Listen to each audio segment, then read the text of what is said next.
Quand l'Afrique du Sud accueille des Gazaouis, c'est humanitaire. Mais si Israël le fait, on parle de nettoyage ethnique. Bienvenue sur Axe de la vérité. Je suis Émilie Schrader et aujourd'hui, nous allons analyser des histoires incroyables. Je reviens du Royaume-Uni après un débat télévisé avec une associée du Hamas venue d'Afrique du Sud.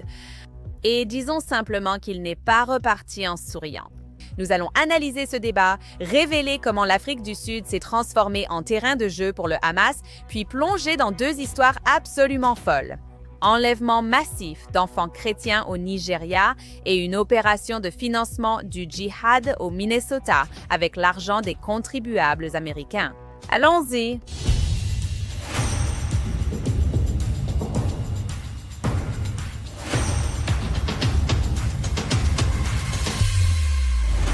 Maintenant, avant d'aller encore plus loin dans les semaines à venir, je vais vous expliquer ce qui se passe réellement au sein du gouvernement sud-africain et pourquoi. Ce soi-disant avion surprise de Gazaouis n'a jamais vraiment été une surprise. Le gouvernement sud-africain a déclaré ignorer l'arrivée de ce vol. Ils ont accusé Israël de nettoyage ethnique à Gaza et affirmé que les passagers n'avaient pas les bons tampons de passeport. Rien de tout cela n'est même vaguement vrai. Et honnêtement, ils le savent. Tout d'abord, les Palestiniens n'ont pas besoin de visa pour entrer en Afrique du Sud. Deuxièmement, on ne peut pas affréter un avion vers un grand aéroport international sans l'approbation du gouvernement. Il y a des plans de vol, des autorisations de sécurité et des notifications diplomatiques. C'est la base. Un gouvernement ne peut physiquement ignorer l'arrivée sur son sol d'un vol international affrété. Pourquoi faire semblant et s'indigner faussement? Parce que cette fois, c'est Israël qui facilitait le transfert des Gazaouis, c'est tout. Toute cette crise était du théâtre politique. Quand l'Afrique du Sud accueille des Gazaouis, c'est humanitaire. Mais si Israël aide 150 Gazaouis à quitter la guerre, c'est soudain un nettoyage ethnique. Quelle blague absolue! Et juste pour exposer encore plus cette hypocrisie. L'an dernier, Intia Suleiman, militante des Frères musulmans ayant collecté des fonds pour le Hamas, a affrété un avion pour 59 médecins et étudiants en médecine gazaoui vers l'Afrique du Sud. Cela a été célébré en Afrique du Sud comme un grand effort humanitaire. Mais quand Israël agit de la même façon, c'est jugé inacceptable, une propagande génocidaire pure. Voici la partie qu'ils ne veulent surtout pas que vous découvriez. Avec le passage de Rafah fermé et l'agence égyptienne Hala fermée, l'autorité palestinienne ne reçoit plus sa part, ses pots de vin provenant des Gazaouis quittant la bande. Et c'est la véritable raison pour laquelle nous avons vu l'autorité palestinienne demander à l'Afrique du Sud de ne pas admettre ces Gazaouis dans leur pays. Ce n'est pas une question de sécurité ni de procédure, mais d'argent. Maintenant, parlons de l'ambassadeur Ibrahim Rassoul, l'homme avec qui je viens de débattre cette semaine chez Piers Morgan. Et laissez-moi vous dire que ça ne s'est pas bien passé pour lui lors de ce débat. Rassoul a passé des décennies à tisser des liens avec des membres du Hamas et des Frères musulmans, les rencontrant souvent. Il a fait l'éloge de Youssef al-Qaradawi, le parrain des Frères musulmans, le qualifiant de guide spirituel et affirmant que les jours passés avec lui comptaient parmi les plus mémorables de sa vie. En fait, la propre organisation caritative de Rassoul a même co-organisé des événements avec l'organisation de Qaradawi. Et quelques mois seulement avant d'être nommée ambassadrice aux États-Unis, il a fièrement accueilli une délégation des Frères musulmans axée sur la promotion de la cause palestinienne. Mais Rassoul est aussi un admirateur du Hamas. Il s'est vanté sur les réseaux d'avoir un kéfier signé par Ismail Haniyeh, chef du Hamas, quelques semaines avant le 7 octobre. Et ce n'est pas tout. En mars 2019, Rassoul a assisté à un gala de collecte de fonds organisé par son ami Imtiaz Suleiman. C'est lui qui a fait venir l'avion de Gazaoui l'an dernier, lors d'un événement avec des responsables du Hamas. Suleiman est aussi un ami de Bassam Naïm, l'ancien ministre de la Santé du Hamas. Il est responsable d'avoir aidé à construire le système de tunnels de l'hôpital qui a servi à faire transiter des otages le 7 octobre et après. Lors de ce même événement se trouvait également le Cheikh Ibrahim Gabriels de la fondation Al-Quds, une organisation directement liée au Hamas et qui lui avait été remise par Suleiman des années auparavant. Et qu'a dit Ibrahim Rassoul lors de ce gala? Il a dit, et je cite, « Aidons à équiper nos frères et sœurs pour une guerre qui arrive à coup sûr. » L'argent récolté ce soir-là a été versé directement au ministère de la Santé de Gaza, contrôlé par le Hamas lors d'une campagne terroriste à la frontière en 2019. Rassoul a un long passé de rencontres avec des membres du bureau politique du Hamas, dont Mohamed Nazal, responsable du transfert d'argent et d'équipements vers Gaza. Il a également fait l'éloge du fondateur du Hamas, Ahmed Yassine, comme l'une de ses plus grandes inspirations, et il a même cité l'appel de Yassine à combattre sous le drapeau de l'islam. Et oui, il s'agit bien du même Ibrahim Rassoul, qui a récemment été expulsé des États-Unis pour avoir qualifié Trump de suprémaciste blanc alors qu'il était diplomate, et dont le précédent mandat en tant qu'ambassadeur s'est terminé après qu'il a été surpris en train de soudoyer des journalistes avec de l'argent public pour qu'ils écrivent des articles positifs à son sujet. Naledi Pandor, ex-ministre des Affaires étrangères d'Afrique du Sud, d'URCO, a été expulsé des États-Unis cette semaine. C'est la même personne qui est allée en Iran peu après le 7 octobre pour rencontrer le régime soutenant le Hamas. Elle a passé des années à aligner l'Afrique du Sud avec les acteurs les plus extrêmes, anti-Israël et anti-occidentaux du monde. Elle a même publiquement soutenu la résistance armée, c'est-à-dire le terrorisme. Regardez. La lutte armée pourrait devenir une nécessité. J'ai dit récemment en Amérique que nous, en tant que musulmans, nous sommes un peuple épris de paix, mais nous sommes autorisés à nous engager dans le djihad lorsque cela est nécessaire. Et nous devons nous en souvenir. C'est fou, mais ce comportement des responsables de l'Assemblée nationale constituante n'est pas rare. C'est pourquoi l'Afrique du Sud figure sur la liste grise pour financement du terrorisme. Ils sont étroitement liés au Hamas et aux frères musulmans et prêts à servir de base africaine à la République islamique d'Iran. L'Afrique du Sud n'est pas un acteur neutre, elle est compromise. Et il est temps que le monde voie l'Afrique du Sud et l'Assemblée nationale constituante exactement pour ce qu'ils sont. Malheureusement, ce problème islamiste ne se limite pas à l'Afrique du Sud. Partout dans le monde, les réseaux islamistes s'étendent de l'Afrique à l'Amérique. Alors voyons ce qui s'est passé d'autre cette semaine. Tout d'abord, le dernier développement dans la violence incessante et croissante contre les chrétiens au Nigeria. Vendredi, plus de 300 enfants ont été enlevés dans un internat affilié à l'Association chrétienne du Nigeria à Papiri, dans l'État du Niger. Les victimes étaient des garçons et des filles, certains âgés d'à peine 10 ans, et avec eux, 12 enseignants ont également été enlevés. Des hommes armés ont attaqué le campus avant l'aube, forçant des centaines d'enfants et leurs enseignants terrifiés à fuir dans la forêt.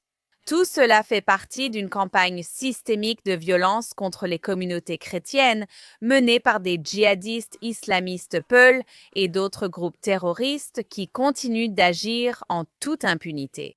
Les chiffres montrent l'ampleur de la crise. Plus de 7000 chrétiens ont été tués au Nigeria en seulement 7 mois cette année. Depuis 2009 au moins, 52 000 chrétiens ont été tués lors d'attaques ciblant églises, écoles et communautés rurales.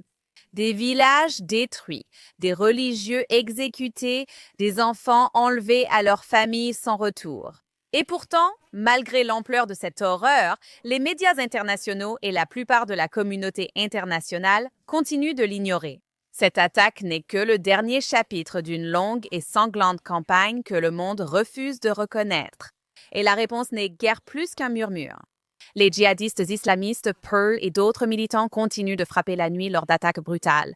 Comme vu la semaine dernière, ils attaquent des villages chrétiens avec des armes automatiques et brûlent des maisons.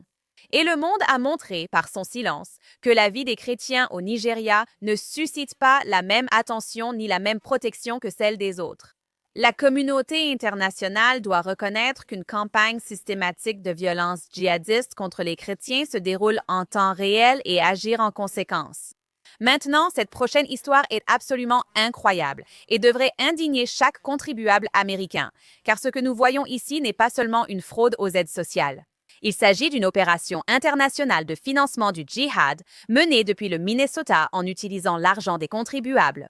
Selon le City Journal, il a été révélé cette semaine que des islamistes somaliens des Twin Cities ont exploité le programme de stabilisation du logement du Minnesota et d'autres aides sociales, quasiment sans supervision. À l'origine, ce programme devait coûter un peu plus de 2 millions de dollars par an. Au lieu de cela, il est passé à 21, puis 42, puis 74 millions de dollars. Et d'ici 2025, il a atteint 104 millions de dollars en paiement. L'argent circulait plus vite que l'État ne pouvait même le suivre. Mais voici la partie la plus choquante. Des forces de l'ordre ont découvert que des dizaines de millions de dollars ont transité par Hawala vers la Somalie, où Al-Shabaab prélève une commission sur chaque transfert. C'est une branche d'Al-Qaïda. Les contribuables du Minnesota finançaient involontairement le terrorisme djihadiste à l'étranger, tandis que ces fraudeurs prétendaient fournir des services sociaux. Certains de ces mêmes réseaux étaient aussi impliqués dans le scandale Feeding Our Future, où près de 200 millions de dollars fédéraux destinés à la nutrition des enfants ont été détournés via de faux décomptes de repas et des présences inventées. Maintenant, un détective à la retraite d'une task force fédérale a déclaré qu'il avait découvert que des Somaliens envoyaient de l'argent tout en recevant activement une aide publique, et que cela constitue une fraude aux aides sociales à grande échelle. Une responsable du Minnesota a affirmé qu'Al-Shabaab prélève une part sur chaque dollar venant des Twin Cities. Et l'ampleur de cette opération est vraiment stupéfiante, surtout étant donné qu'elle a été ignorée pendant des années par des responsables politiques terrifiés à l'idée d'être traités de racistes. Le Minnesota en subit maintenant les conséquences. Des fraudes massives aux gangs criminels somaliens violents agissant en plein jour jusqu'à des réseaux de blanchiment d'argent à l'étranger. Voilà ce qui arrive quand un État refuse d'appliquer ses lois. Les États-Unis ne peuvent pas permettre que leur système d'aide sociale devienne un compte bancaire pour des organisations terroristes étrangères. Tout non-citoyen impliqué dans ce système doit être expulsé immédiatement. Le Minnesota doit démanteler ces gangs criminels et ces réseaux de financement du djihad qui opèrent en plein cœur du Midwest. Et enfin, le dernier développement dans l'incident honteux qui a eu lieu à Birmingham, au Royaume-Uni, lorsque la police des West Midlands a interdit Maccabi. Les supporters de Tel Aviv ont été interdits d'entrer au match contre Aston Villa, tandis que des centaines de manifestants anti-israéliens ont pu se rassembler devant le stade. Un rapport du Times a révélé que l'interdiction était justifiée par des affirmations tout simplement fausses. La police des West Midlands a informé que les supporters du Maccabi Tel Aviv avaient commis de graves violences lors de leur dernier match à Amsterdam. Ils auraient jeté des personnes dans un canal et causé un tel chaos que 5000 policiers néerlandais ont été mobilisés. Mais les autorités néerlandaises affirment que rien de tout cela n'est jamais arrivé. Aucun civil n'a été jeté à l'eau, il n'y a pas eu de violence à grande échelle et le nombre d'agents en service était d'environ 1200, pas 5000. Pourtant, malgré cela, la police de Birmingham s'est appuyée sur ces fausses allégations pour interdire complètement aux supporters israéliens d'assister au match. Pourtant, ils ont autorisé des centaines de militants anti-israéliens à manifester devant le stade, scandant des appels à l'intifada et divers slogans sans restriction équivalente. Ce double standard est maintenant examiné de près et c'est justifié. Le premier ministre britannique a jugé cette décision mauvaise, affirmant que la police doit garantir la sécurité de tous les supporters sans instaurer de barrières discriminatoires. Basée sur de fausses informations, cette dernière révélation ne fait qu'approfondir les questions sur les raisons pour lesquelles les supporters juifs ont été ciblés et sur qui a autorisé l'utilisation de fausses informations dès le départ. Cette histoire est loin d'être terminée et la pression augmente pour une enquête complète sur la prise de cette décision et l'influence de la désinformation sur la politique policière au Royaume-Uni. Et sur ce, regardons la situation aux États-Unis. Changeons un peu de sujet et jetons un rapide coup d'œil aux bonnes, mauvaises et terribles histoires de cette semaine. Notre belle histoire de la semaine. Marjorie Taylor Greene, connue pour sa haine des Juifs, a enfin quitté le Congrès des États-Unis, ce qui était nécessaire. Greene a annoncé qu'elle quittera ses fonctions en janvier après un effondrement politique total, y compris une rupture publique avec Donald Trump, et une série d'échecs humiliants qui l'ont laissée isolée, même au sein de son propre parti. Selon des rapports, elle aurait dit à ses alliés qu'elle refusait d'être, selon ses mots, une femme battue de Trump après avoir été ignorée et écartée des discussions politiques à plusieurs reprises. C'est pourtant la même femme qui a longtemps diffusé des théories complotistes antisémites, attaqué les communautés juives et banalisé l'extrémisme en politique américaine. Son départ est une victoire pour la décence et elle ne manquera à personne, et c'est notre mauvaise histoire de la semaine. Les incendies ravagent les anciennes forêts hyrcaniennes d'Iran, site du patrimoine mondial de l'Organisation des Nations Unies pour l'éducation, la science et la culture et l'un des plus vieux trésors écologiques. Ces incendies ne sont pas seulement naturels, mais résultent directement de l'effondrement des infrastructures de la République islamique d'Iran et d'une grave crise nationale de l'eau. Les réservoirs sont vides, les précipitations historiquement faibles, et le régime n'a aucun plan pour protéger son environnement, sa population ou son avenir. Et maintenant, même la beauté naturelle et le patrimoine irremplaçable de la terre d'Iran sont détruits par l'incompétence et la négligence totale du régime. Et enfin, pour notre histoire la plus laide de la semaine, comment cela pourrait-il être autre chose que le maire élu Mamdani, qui a une fois de plus révélé sa véritable nature? Quand une foule antisémite a encerclé une synagogue à New York en scandant pour l'intifada et appelant à la mort de soldats de Tzahal, il aurait pu agir comme il le fallait et exprimer clairement une condamnation morale. Au lieu de cela, il a nuancé ses propos et dirigé sa critique vers Nefesh Benefesh, l'organisation à l'intérieur qui organisait un événement pour aider les Nord-Américains dans le processus logistique de leur déménagement en Israël. Mamdani a suggéré que cette organisation violait le droit international, comme si le maire de New York avait autorité sur la résidence des Juifs ou un rôle dans l'interprétation des normes juridiques internationales. C'est un abus de pouvoir scandaleux et une distraction du vrai problème. Une foule intimidant des Juifs dans un lieu de culte. Cela doit cesser. New York ne devrait pas tolérer des dirigeants qui excusent la haine des Juifs tout en faisant la leçon aux Juifs sur leurs droits et leur patrie. Eh bien, c'est tout pour cette semaine sur l'Axe de la vérité. Nous reviendrons bientôt avec plus d'interviews et d'histoires du Moyen-Orient et d'ailleurs. Je suis Émilie Schrader. Assurez-vous de me suivre sur les réseaux sociaux. Émilie K. Schrader ou Émilie à Tel Aviv. Merci de m'avoir regardé et je vous retrouve la semaine prochaine sur l'Axe de la vérité uniquement sur JNS